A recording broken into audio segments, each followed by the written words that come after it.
I don't know in the first place why it is considered to be an optional subject. So, school level, I think up to class 8, everyone studies computer. It's the division starts from class 9. Now, computer science or computer applications or information technology, as they call it, computer studies also some branches known as.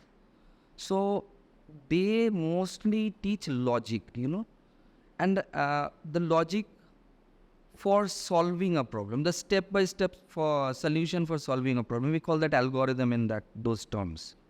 And these algorithms are needed everywhere, right? So in all the other subjects, for example, I'll give you an example.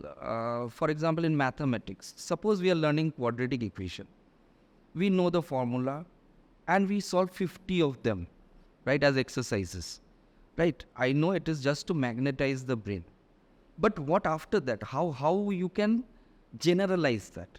So if you can write a formula, things become easier. If you write a code, for example, specifically codes in Python are very shorter, right? Compared to C++ and Java. So if you write a short code, that is your quadratic equation calculator. And in today's world, why would you again take up to solve that until and unless you want to prove that the practice makes a man perfect? There's no other reason to take up with the subject. And that's the concept of this, the modern day programming, that suppose a module has been made. Suppose a module has been made. It's already running successfully. Now, I won't bother to make that module anymore because there are so many problems in this world. If someone has already solved a problem, then let us take the help of that. And that is what I think Python is doing, right? For example, this computer science is involved in every stream, right? Let us talk about the most, the people consider is to be the alternate of the subject that the syllabuses provide. That is either biology or computer science in class 11 or 9. Some schools have take up in 9.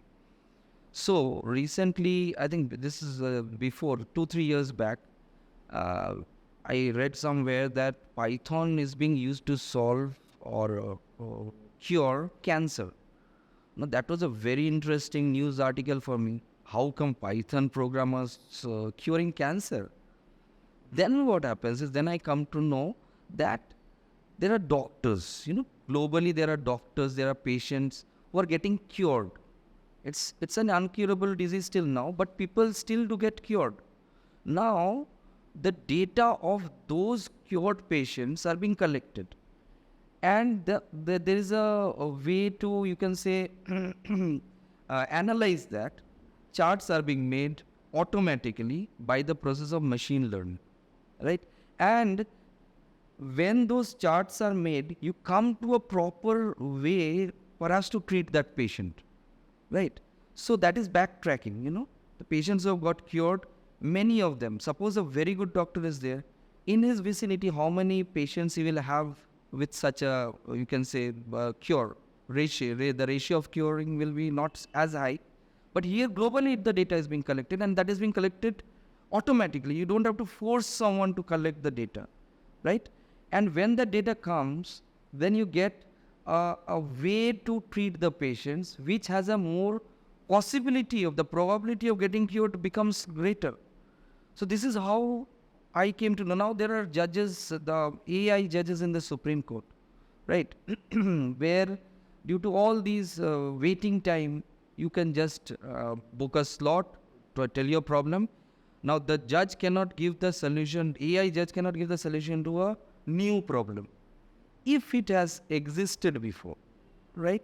And if there is a judgment on the same type given before, then what happens is, then the AI judge immediately refers to that, and there are no books. You can see lawyers filled up with books, surrounded with books.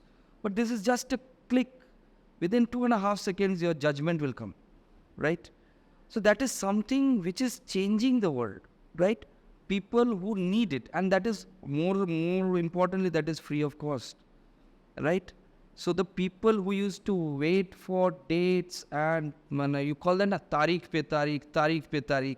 So here you get that judgment in a second, right? So there are, which field is there which does not require.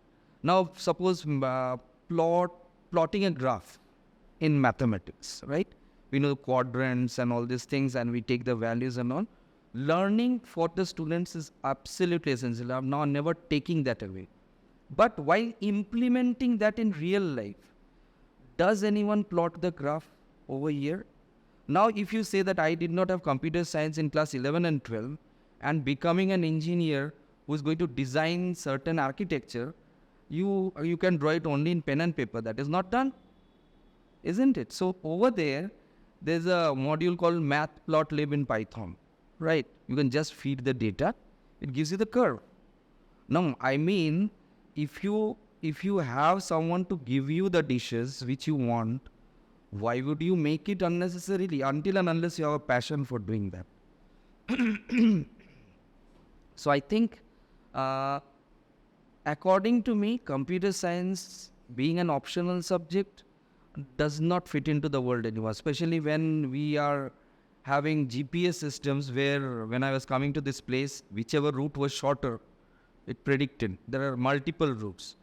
Now, at that same point of time, if you have map pointing in geography, a physical map pointing, where the student perhaps does a 1 centimeter difference and loses mark, the students will not be able to relate this, because when they are coming for the classes, they're using a GPS, which is an application of maps. Whereas when they are doing something on the examinations or learning process, that is not integrated.